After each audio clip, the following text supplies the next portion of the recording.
interview with Dennis Warner, film Vietnam.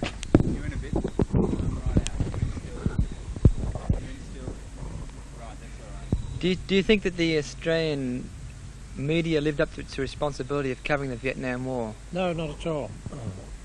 The coverage was quite inadequate for something so important to Australia.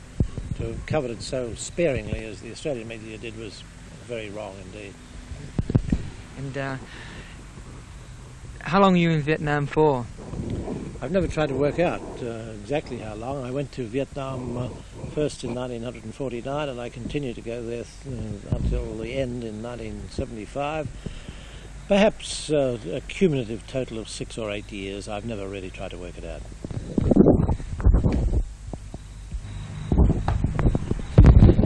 You were in a war zone for quite a long while. Do you think that you had a fatal fascination with war? No, not at all. I don't like war, but it just so happened that this is how I was earning my living as a correspondent in Asia, and there happened to be a lot of wars in Asia. How does one go about combating fear in a war zone? Some people never do, but after I think you've been under fire a bit, you then realise that a lot of lead can be tossed around that isn't going to do you any particular harm, and you come to live with it. Otherwise you would go insane. A soldier wouldn't be able to perform if he worried about getting killed or getting wounded all the time. Did you see any correspondents, cameramen who did suffer this sort of shell shock or nervousness?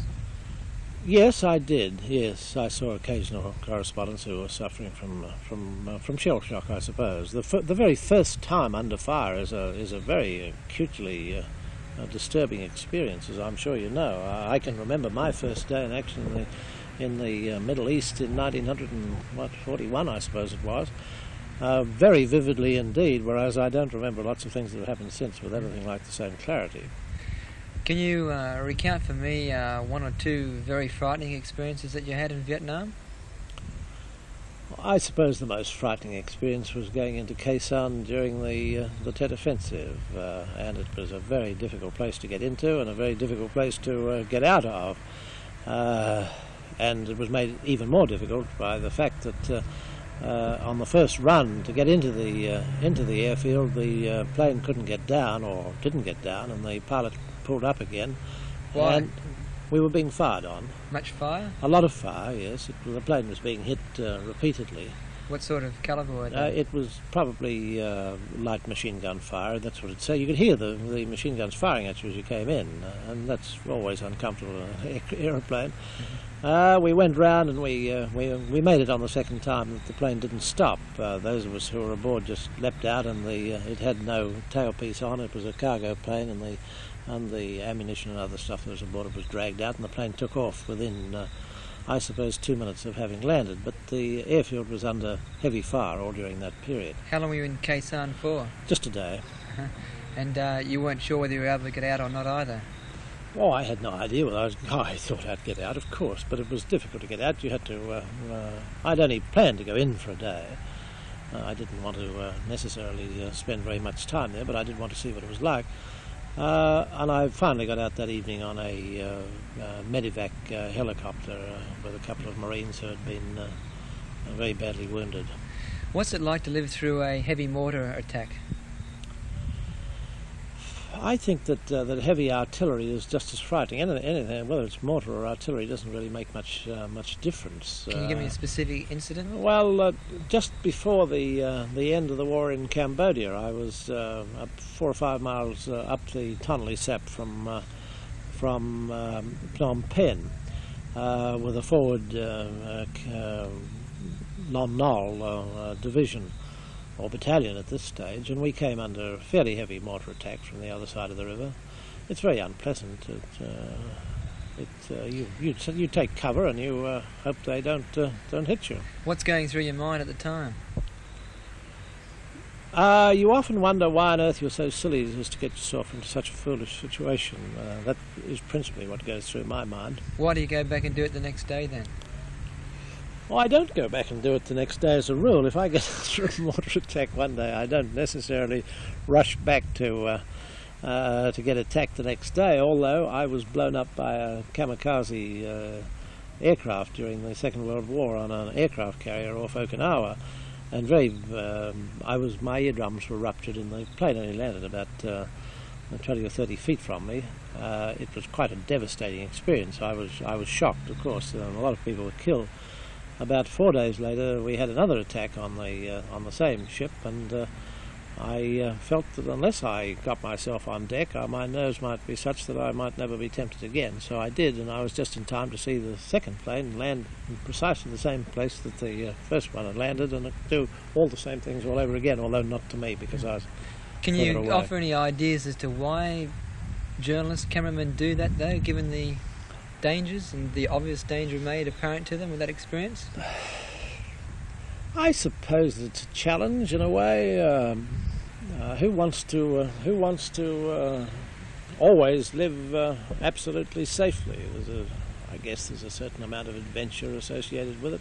In my own case, it was not so much adventure; it was just another job. And I'd come out of the army to become a war correspondent, and I accepted that there were risks and dangers in it, just as there had been in the army. Do you think that both sides of the war were presented fairly in the Australian media? Well, very little of the other side of the war was presented at all, because there was no one to present it. The only people who saw and reported for the Western press on the other side were trained SEALs who were going to write exactly what Hanoi wanted them to write, and nothing else, and they wouldn't have been there otherwise. You're referring what in particular to Burchett, you mean? Or? Oh, I'm referring to everybody. What was your personal opinion of Wilfred Burchett and his reporting? Well, my personal opinion of Wilfred Burchett is something that I don't really care to discuss, because for 10 years he's had a number of libel suits out against me, and I have no wish to encourage any further ones. But do you freely say that the North Vietnamese Viet Cong didn't really have their side of the story presented, other than by these people you claim were working directly for their government? I didn't say they were working directly for their government. I said they were trained SEALs. What do you mean by trained SEALs then? They were likely to jump out of the water and seize the fish when it was thrown to them. I can't get the That's analogy. That's a trained SEAL. Can you be a bit more specifically? I don't Well, understand. have you seen SEALs in operation? That they respond to the fish treatment, and you offer some of the trained SEALs the opportunity to even get into to North Vietnam during this period. And they were very much likely to write things that the North Vietnamese would regard as very satisfactory from their purposes. Do you think that Australian politicians got a real view of what was happening in Vietnam? I very much doubt it, but I don't know whether they did or not, because I wasn't privy to any of the briefings they ever had when they went there. But since the truth was a very fragile commodity in Vietnam, I suspect that they didn't. You've often been accused of having very right-wing or conservative views in the way you reported the war. How do you react to that criticism? I think that criticism is quite unjustified. If anyone wants to go back and read what I wrote about the war, all through the war, they would find that I wrote warts and all. I never pulled any punches at all. I was expelled from the country by the French for predicting they were going to lose. I was banned by during the No Dinh Diem period and couldn't get back at times.